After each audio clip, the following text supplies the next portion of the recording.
trabajar con la determinación Kjeldal. Si me quiero facilitar todavía muchísimo más la vida, Viewgy tiene esta aplicación que es para computadoras que se llama Kjell Reports. Kjell Reports me permite a mí, a través de la base de datos que ya tiene, ir llenando precisamente los valores de muestra, los valores de reactivos, todo lo que acabamos de ver en esta presentación, incorporarlos y al final él me va a arrojar un reporte detallado que ya incluye las desviaciones estándar, que ya incluye el promedio general, que incluye también el cálculo de los blancos en caso de que hubiera hecho más de uno, y me beneficia en el sentido de que me ahorra muchísimo tiempo de laboratorio y yo ya nada más tengo que firmar. Incluso si yo quisiera colocar aquí el logo de mi empresa, de la universidad o del tecnológico en el que yo esté trabajando y haciendo estos análisis, podría incorporarlo. Por último, tenemos otra aplicación que se llama, dentro de este tipo de software, tenemos otra aplicación que se llama Kjell Optimizer. Kjell Optimizer me permite a mí desarrollar la metodología, o bueno, indagar en la metodología adecuada para la muestra con la que esté trabajando. Es sumamente útil para cualquier tipo de muestra, ya sea que estemos trabajando con muestras alimenticias o con muestras ambientales o con cualquier tipo de análisis, incluso cuando estoy haciendo el análisis directo de nitrógeno amoniacal, como lo vimos en una sesión anterior.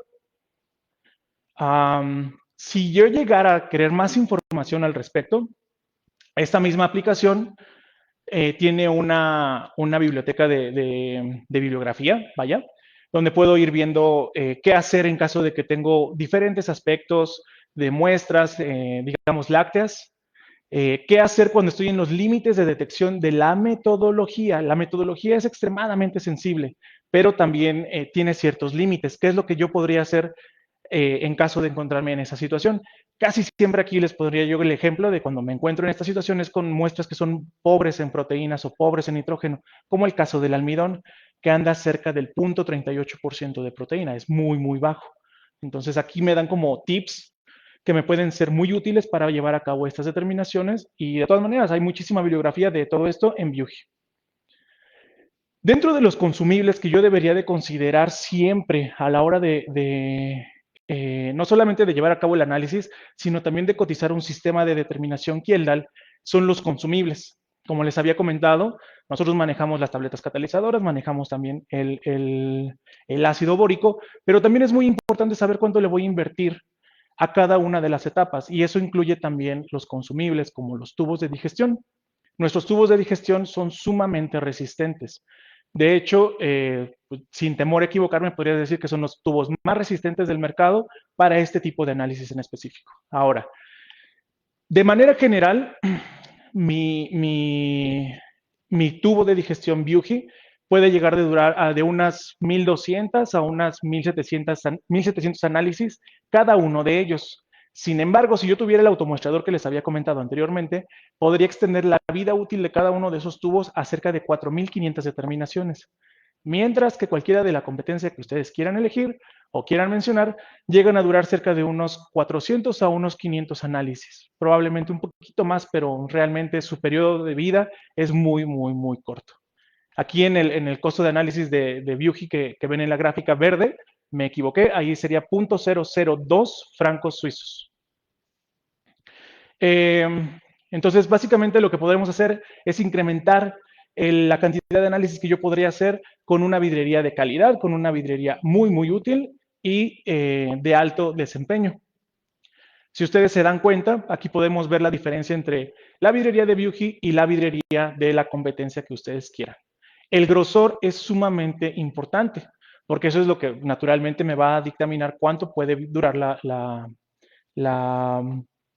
vidrería a lo largo de la vida útil de los equipos.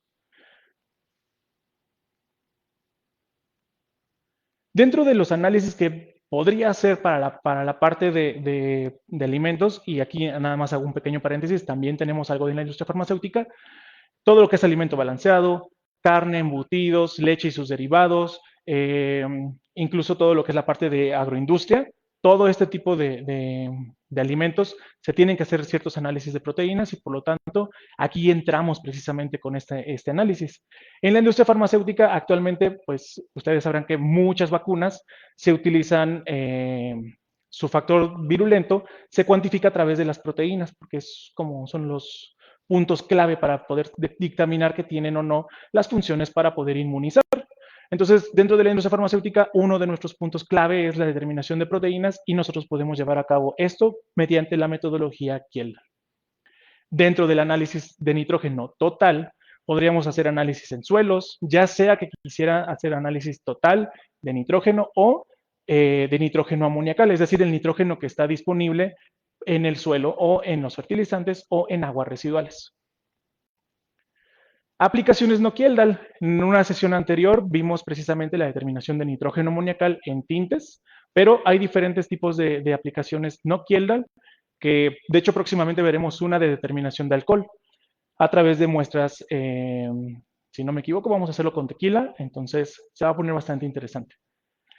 Pero todo lo que tenga que ver con determinación de nitrógeno o derivados que sean de destilaciones o volátiles, se pueden llevar a cabo con nuestros sistemas y eso nos brinda una mayor cantidad o una mayor versatilidad a la hora de llevar a cabo, prestar servicios de análisis.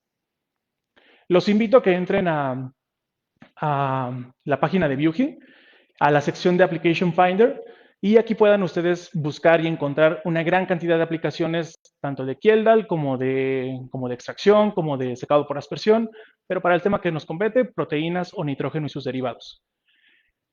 La cantidad de aplicaciones que hay es bastante grande y estas están incrementándose constantemente. De todas maneras, los invitamos también a que ingresen a SurveyMonkey, a nuestra encuesta, donde les estarán compartiendo mis compañeros precisamente el acceso para que ustedes igual, si tienen alguna duda o alguna inquietud, con todo gusto nos estén compartiendo sus dudas, inquietudes o algún tema de interés que les gustaría abordar en una siguiente sesión. Les dejo mis datos de contacto. Soy Ricardo Morales. No dejen de seguirnos en nuestras redes sociales. Tenemos distintas redes en donde estamos subiendo contenido de calidad continuamente.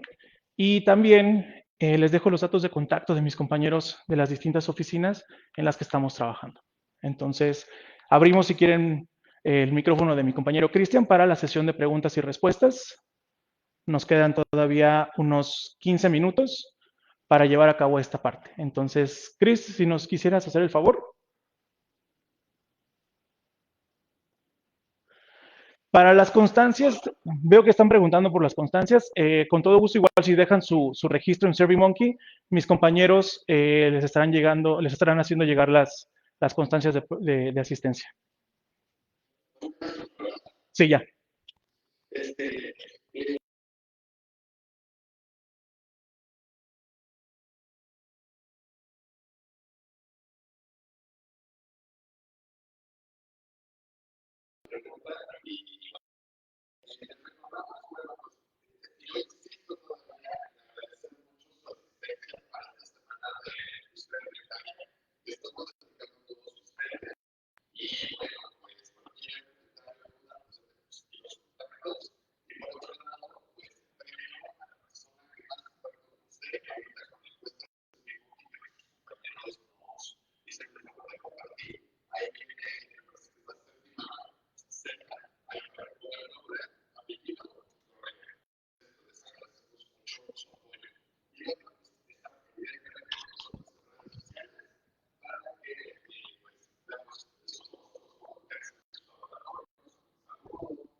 Ok, nos preguntan si este tipo de metodología se utiliza para el área de suplementos alimenticios. Sí, en efecto, de hecho, una de las partes más importantes es el contenido de proteínas, sobre todo en este tipo de alimentos, como los habíamos comentado, o suplementos. Cuando hay este tipo de requerimientos de alto contenido de proteína, es sumamente importante llevar a cabo el análisis correcto mediante la metodología adecuada. En este caso, la metodología, desde mi punto de vista universal y general, Kjeldahl es ideal para cualquier tipo de análisis de proteínas o de nitrógeno.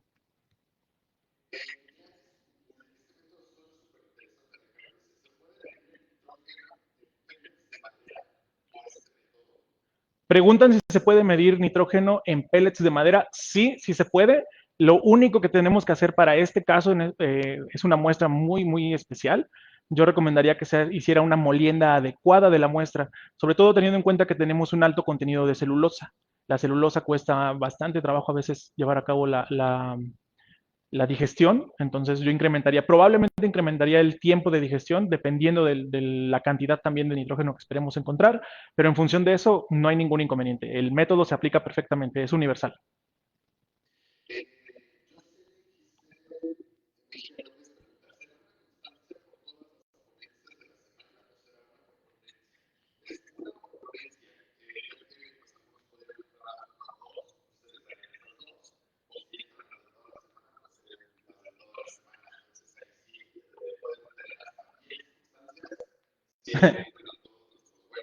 Preguntan si habrá constancias por sesión o si habrá constancia por toda la semana.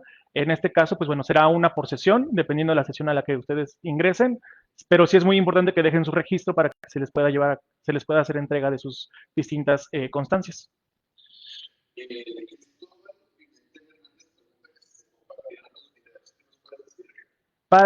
Preguntan si se pueden compartir los videos. Nuestros videos estarán disponibles en nuestro perfil de Facebook. A lo largo del día lo estarán subiendo. Y en caso de que quisieran alguna información adicional, con todo gusto estaremos nosotros a la mejor disposición de atender sus dudas.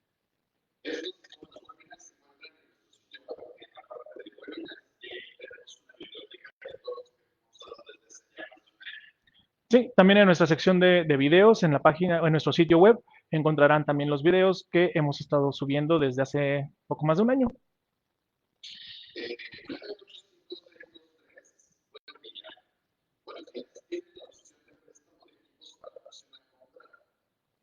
Preguntan si tenemos la opción de préstamo de equipos. No, no exactamente. Sin embargo, la parte importante es que ustedes tienen disponible nuestro laboratorio. En caso de que quisieran ver si la aplicación es viable o no para su aplicación, perdón, para sus análisis, con todo gusto están a la disposición, están en la mejor disposición de nuestro laboratorio y con todo gusto, ya sea que en este caso soy uno de los responsables de la línea, mi compañera Ivette o mi compañero Gerardo, estamos para apoyarlos y darles el soporte en cuestiones de la aplicación y del desarrollo.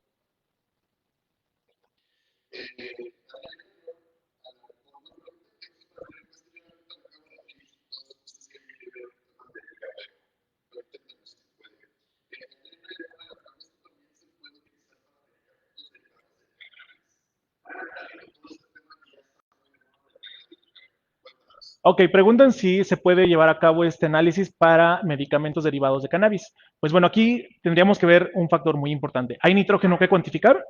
Si sí, sí se puede hacer el análisis. Si no se puede cuantificar nitrógeno o no hay nitrógeno que cuantificar, en este caso la aplicación no es la adecuada o el análisis no sería el adecuado.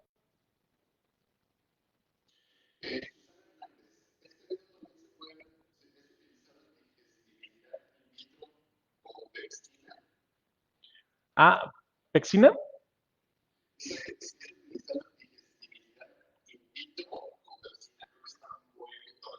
Ok, nos preguntan si este sistema se puede utilizar, la parte de la digestión, me imagino, para la digestión de pepsina. Sí se puede llevar a cabo la digestión. Si lo que te interesa es llevar a cabo el análisis de nitrógeno, se puede hacer. Si lo que te interesa es hacer la digestión para otro tipo de análisis, habría que ver cuál es el grado de digestión que te interesa llevar a cabo. Puede que sea una digestión parcial, una digestión total, pero en función de eso tendrías que ver también el tipo de análisis y en función también de las características de tu analito, saber cuál sería el siguiente paso después de la digestión para llevar a cabo tus determinaciones. Por poner un ejemplo, nada más por mencionarlo, el día de mañana me parece que mi compañera Ivette va a platicar más a fondo, pero cuando digamos estamos haciendo un análisis de determinación de grasas, hay veces que las proteínas nos llegan a interferir. Entonces, lo que queremos es cuantificar, del otro lado, que lo que queremos es cuantificar grasa. Y si la proteína está interfiriendo, lo que tenemos que hacer es eliminarla de la ecuación para que tengamos una determinación total de grasa. Para eso se requiere una digestión parcial. Si yo digiero completamente, voy a llevarme también la grasa y entonces ya no me va a servir el análisis. El proceso de extracción va a ser inútil.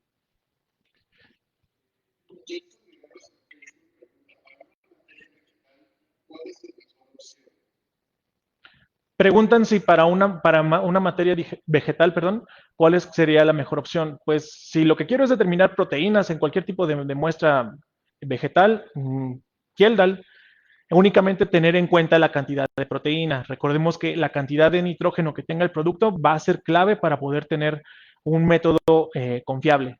Podríamos hacerlo de linaza, podríamos hacerlo de chía, podríamos hacerlo de amaranto. Hemos trabajado con diferentes muestras en el laboratorio y no hemos tenido absolutamente ningún inconveniente en la determinación, solo que sí es muy importante saber que la cantidad de muestra debe de ir de acuerdo a la cantidad de proteína. En el caso del amaranto, pareciera que no, pero es un alimento muy, muy enriquecido en la cantidad de proteínas que contiene.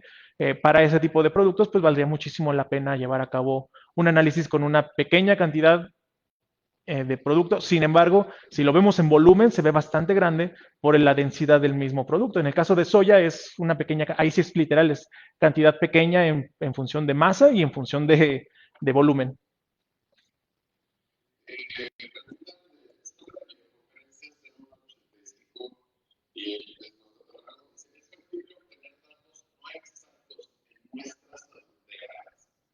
Preguntan si es factible tener datos no exactos en muestras adulteradas. No, no sería factible. De hecho, el análisis es extremadamente sensible. Entonces, si yo quisiera tener una cuantificación de proteínas adecuada, necesitaría llevar a cabo todo el proceso de digestión, destilación, titulación. Si lo hago correctamente, tendría valores reales. Ahí no tendría ninguna duda de que el resultado que estoy obteniendo es un valor real.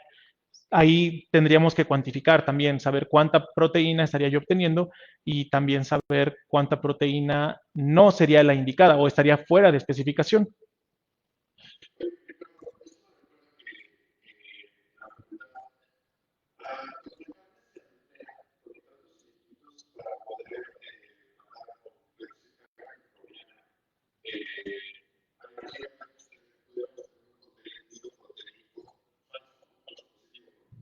Ah, ok. Sí.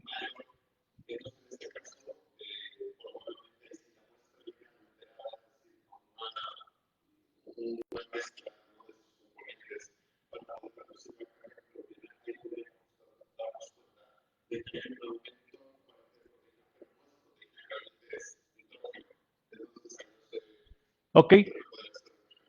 Nos estaba comentando Cristian en Zoom, precisamente que él en la facultad llegó a hacer este tipo de análisis o llegó a tener este tipo de experiencias, precisamente con valores de nitratos y de nitritos. Y aquí viene un punto clave y un punto muy interesante. Les decía que hay aplicaciones Kjeldal y no Kjeldal. Las aplicaciones Kjeldal aquí son determinación de nitrógeno o de proteínas completamente a través de la metodología que acabamos de revisar, digestión, destilación y titulación.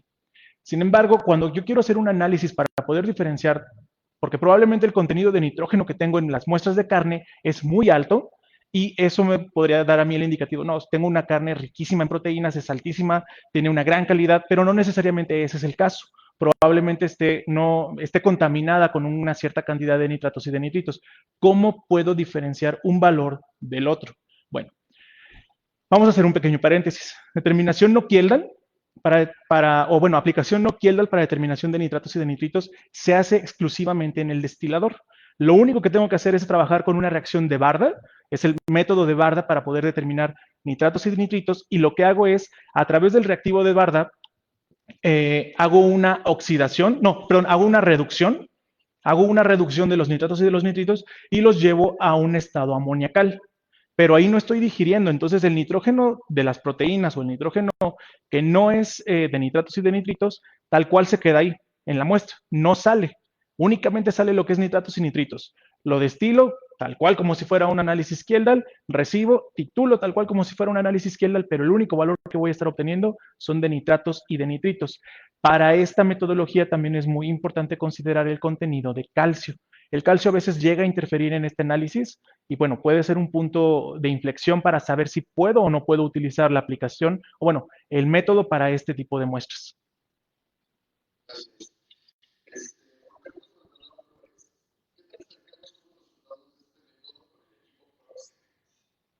¿Qué tan cercanos son los resultados de este equipo o esta metodología por el método Proximate? Nuestro Proximate lo van a ver en la sesión del miércoles. Mi compañero Gerardo les va a explicar cómo es una determinación de proteínas por sistema NIR. y diferentes parámetros. Esa es la ventaja de un sistema NIR. Pero básicamente el resultado con el que yo esté alimentando al Proximate es mi método primario. ¿Qué tan preciso o qué tan certero va a ser mi Proximate? Depende de qué tan preciso y qué tan certero sea mi método primario. Entonces, si yo alimento mi curva de calibración de proteínas en el Proximate con resultados confiables, con una desviación estándar menor al 2% o menor al 1%, esa certeza es la misma que yo le voy a estar compartiendo a mi equipo Proximate. Entonces, es muy importante, si ustedes ya cuentan con un sistema NIR en su laboratorio, eventualmente hagan un análisis de proteínas Kjeldahl y ese resultado alimentenlo en su base de datos de su sistema NIR y con eso van a ir haciendo más robusta la curva de calibración y más certeros los análisis que ustedes estén obteniendo.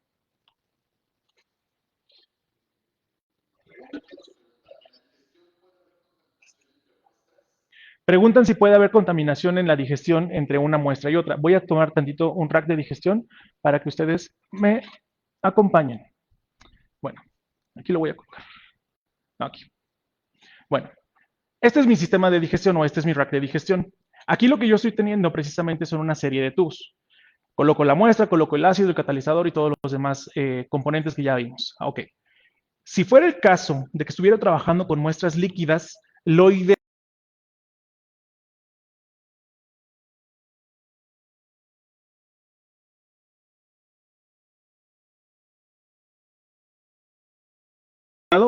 y por otro lado, adicionaría, además de todos los reactivos, unas varillas de vidrio. Las varillas de vidrio son unas varillas especiales que Viuji hace y que recomienda mucho para muestras líquidas, que lo que hacen es evitar que la muestra se proyecte. Son unas pequeñas varillas que tienen una forma de campana que evita precisamente que la muestra se llegue a proyectar. Cuando tenemos esto, tenemos toda la confianza para poder llevar a cabo el análisis de manera segura, sin tener interferencias o tener contaminaciones cruzadas. Recomiendo sumamente que también después de cada análisis se haga un lavado adecuado de toda la vidrería y se deje secar completamente.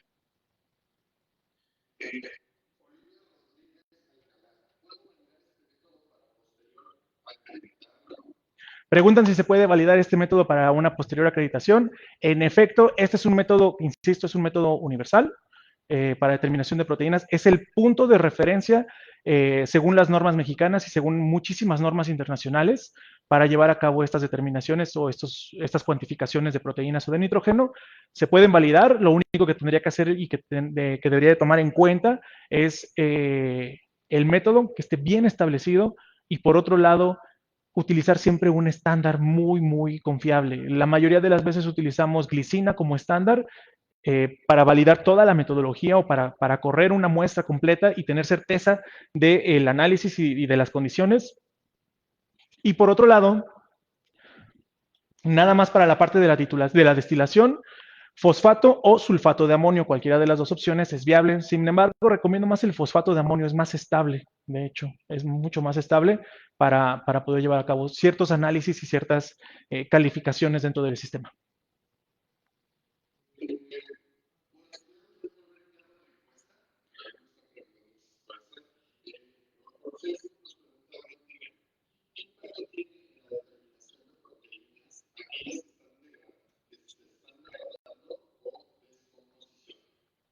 Preguntan qué impacto podría tener el análisis de proteínas cuando tenemos algunas que ya se están degradando o están en periodo de descomposición. Pues básicamente tú aquí las estarías cuantificando. Sin embargo, recordemos que este es un análisis total. Si yo quisiera hacer diferencias entre una proteína y otra, sería muy complicado. Por eso es muy importante que la muestra que se vaya a analizar sea fresca y en el caso, digamos, de la leche, que es donde más me he encontrado las situaciones de que quieren cuantificar específicamente la caseína, hágase una separación de la misma. La separación es sumamente sencilla, únicamente con un poco de ácido acético y una preparación muy simple. Puedes hacer la separación de caseína de todos los componentes de la leche, determinas el valor de caseína y después determinas el valor de toda la proteína de la leche normal, completa, de la leche entera, y ya con eso tienes valor tanto de proteínas como valor de caseína, y es suficiente.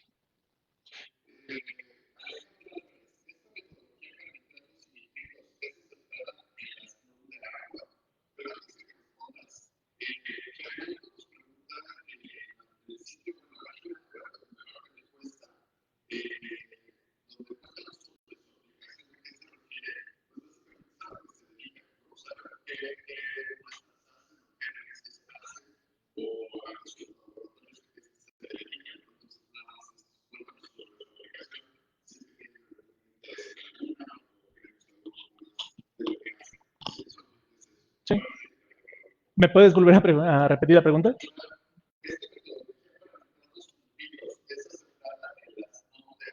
Ok, nos preguntan si la metodología no Kjeldahl para nitratos y nitritos es aceptada por las normas de agua. En efecto, insisto, este tipo de metodología es muy simple, es muy sencilla y es fácilmente validable. Entonces, lo único que necesito es tener, uno, el analito para poderlo cuantificar. Dos, ver la cantidad de calcio en el caso de nitratos y de nitritos que no me afecte directamente a la determinación porque el reactivo de Barda tiene esa característica, llega a ser un poco, eh, llega a ser algo sensible a la cantidad de calcio.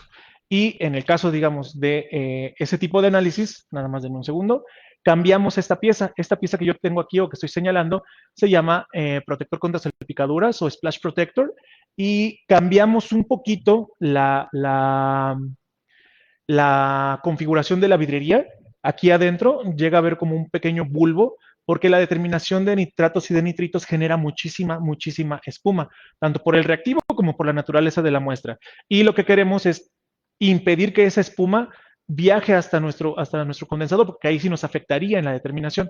Entonces, lo que cambiamos sería este aspecto y tener en cuenta el contenido de calcio que pudiera llegar a tener la muestra.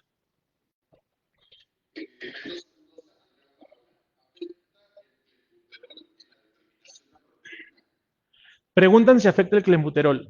Preguntaría, realmente yo no conozco la molécula de clenbuterol, pero si tiene nitrógeno, sí afecta. Si tiene nitrógeno, definitivamente te va a afectar.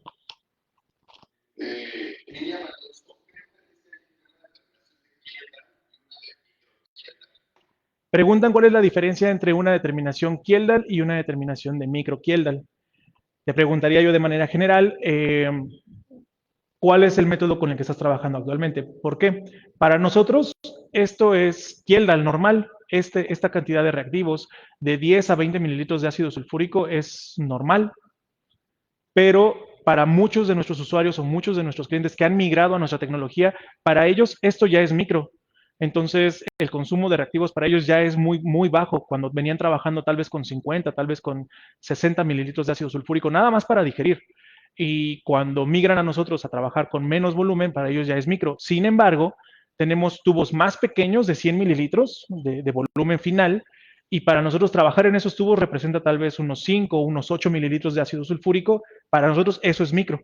Insisto, todo depende mucho del punto de vista, de la perspectiva que cada uno de nosotros tenga, de cómo lo ve micro. Tengo aquí a mi lado precisamente una serie de tubos para macro, lo que nosotros consideramos macro, donde trabajamos 500 mililitros de ácido, 500 mililitros de tubo final, perdón, para volúmenes de 400 a tal vez unos 350 mililitros de muestra. Esto casi siempre va para muestras líquidas. En este caso podríamos pensar aguas potables o aguas residuales. Aquí trabajamos con mayor volumen porque tenemos una menor cantidad de nitrógeno disponible y lo que hacemos es disminuirla en el digestor, pero pues eso nos involucra tal vez un poco más de tiempo y un poco más de muestra.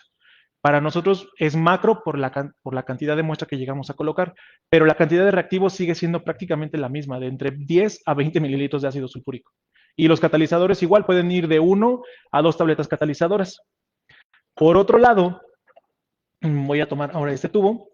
Este es nuestro tubo de 750 mililitros y este no lo puedo meter a ningún digestor porque esto es para una aplicación no Kjeldahl. Esto es para determinación, casi siempre lo estamos utilizando para determinación de alcoholes en muestras ricas en casi siempre bebidas alcohólicas. Llámese whisky, tequila, vodka, la que ustedes gusten. La cantidad de muestra que necesitamos colocar a veces es un poco más grande y también en el caso, digamos, de la cerveza, llega a generar mucha espuma. Entonces, con esto nos ayuda a disminuir la cantidad de espuma que se puede llegar a proyectar en el destilador.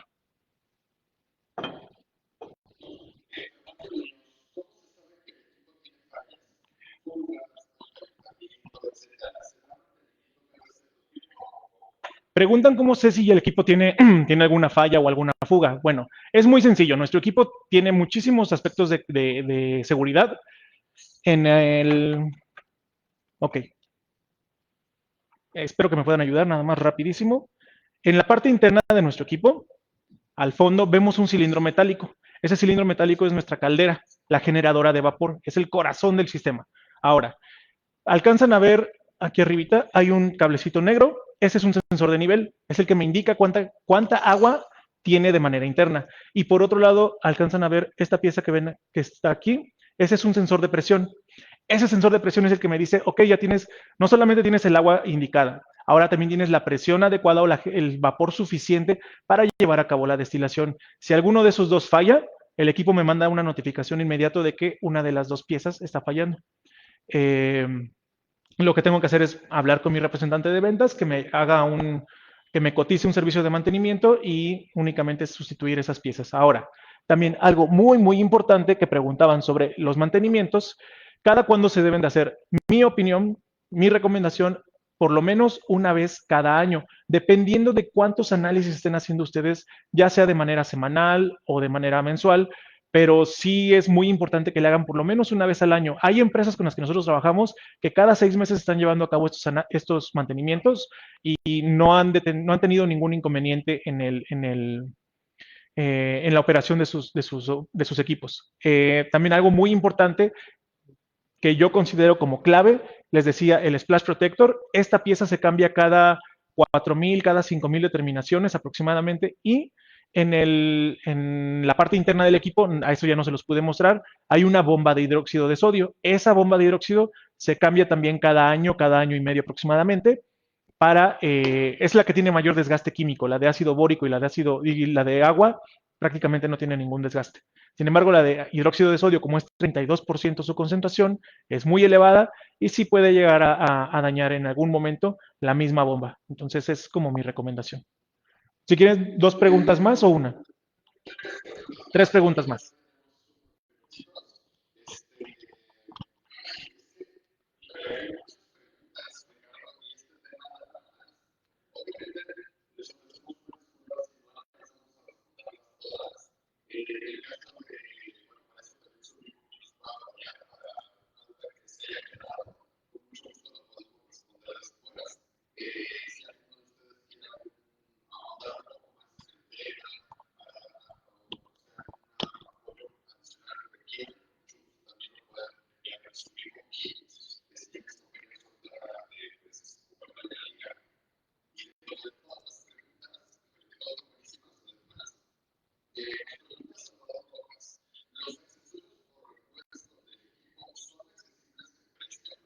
Preguntan si los repuestos y los accesorios del equipo son accesibles. Sí, no es como que una pieza te va a costar en la mitad o una cuarta parte del equipo completo. Realmente son muy, muy accesibles y depende mucho de la aplicación a la que vaya dirigida. Por ponerles nada más o por mencionar un ejemplo, si yo me voy a dedicar al análisis de diferentes muestras, no sé, proteínas, nitrógeno, en muestras ambientales, muestras de suelo, muestras de alimentos, yo le pediría a mi representante de ventas, oye, cotízame el sistema que tiene la trampa de condensación. Nada más es este tubo adicional, lo único que, si ya tengo el equipo, si no, pues cotízame el equipo de una vez que ya tenga este accesorio. Y con eso realmente no se incrementa ni el 5%, yo creo, ni el 6%, yo creo que se incrementa el costo final del equipo y con eso tengo una gran variedad de análisis que podría prestar a diferentes empresas. Insisto, ya sea de análisis ambiental, de muestras alimenticias, de lo que sea.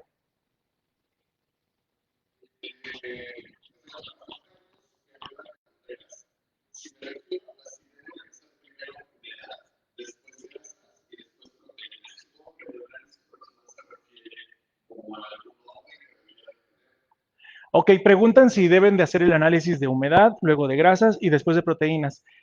Ok, esto me lo he encontrado en algunos casos con diferentes usuarios. Lo que hacen es, primero determinan la humedad, es decir, hacen el análisis al final hacen el análisis de proteínas en base seca o el cálculo lo hacen con base seca y al final la parte de proteínas también le quitan el valor de las grasas. No tienen ninguna necesidad. Si su metodología interna se los pide, háganlo, no pasa nada.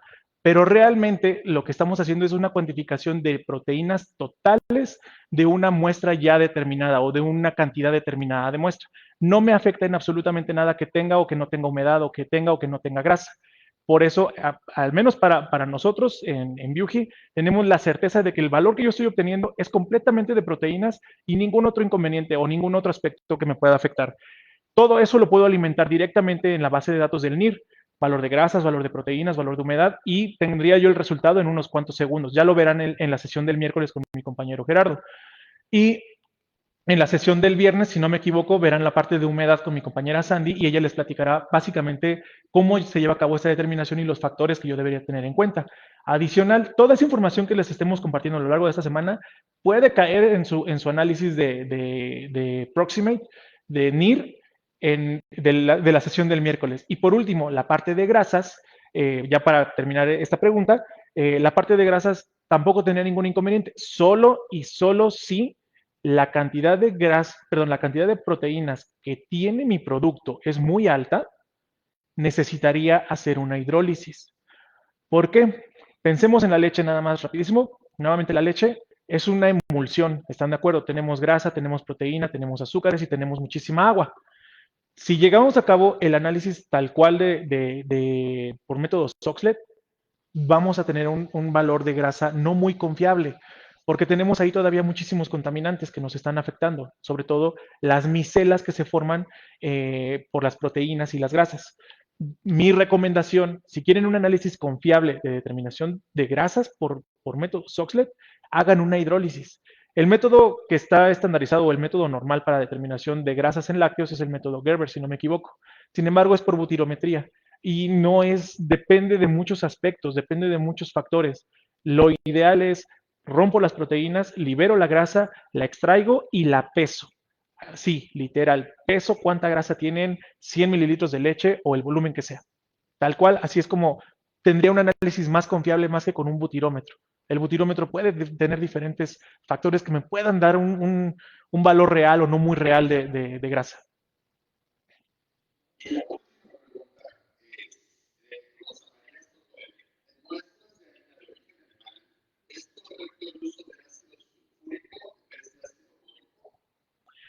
En proteínas de origen animal, en la determinación, el análisis, si es correcto llevar a cabo el análisis, por lo que estoy entendiendo, nos están preguntando si yo puedo recibir en ácido sulfúrico en vez de ácido bórico.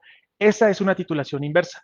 Es correcto, no me afecta en absolutamente nada. Hay un comparativo que ustedes pueden ver en Biuji de qué es lo que sucede cuando yo hago una determinación por método directo, es decir, recibo en ácido bórico, o indirecto, recibo en ácido sulfúrico y titulo con hidróxido de sodio. No hay ninguna diferencia, estadísticamente no hay ninguna diferencia significativa. Sin embargo, algo que sí deben de notar es que las soluciones con las que deben de trabajar de ácido sulfúrico y de hidróxido de sodio deben de ser equivalentes. El número de miliequivalentes que deben de tener en una y otra deben de ser, deben de ser balanceados para que cuando yo lleve a cabo el cálculo de la determinación sea confiable. Esa es la única característica o bemol que tal vez yo le podría ver a la titulación inversa. Sin embargo, he trabajado en la industria cervecera con esta aplicación y no hemos tenido ningún inconveniente. Los resultados son confiables siempre y cuando tanto la bureta como la concentración de las dos soluciones estén bien balanceadas.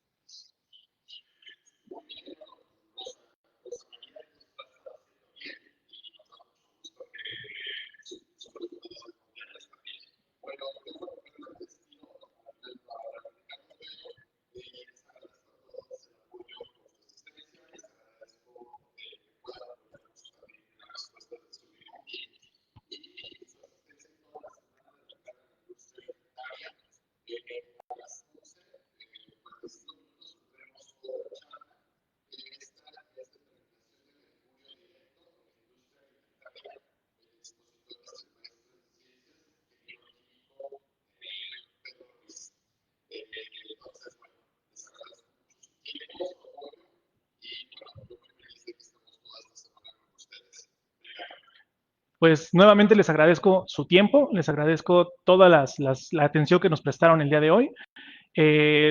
Digo, ya los invitó mi compañero por Zoom, pero les recuerdo a los que están conectados por Facebook, a las 11 tendremos otra sesión en la cual estaremos viendo el análisis de mercurio con mi compañero Pedro Combeán. Él es quien les va a dar esta metodología. es un experto en este tema y créanme, cualquier duda que ustedes tengan, él estará en la mejor disposición de resolverla. No dejen de estarse conectando a ninguna de las sesiones. Estaremos a lo largo de toda la semana algo exhaustiva, pero muy, muy felices de estar trabajando con ustedes.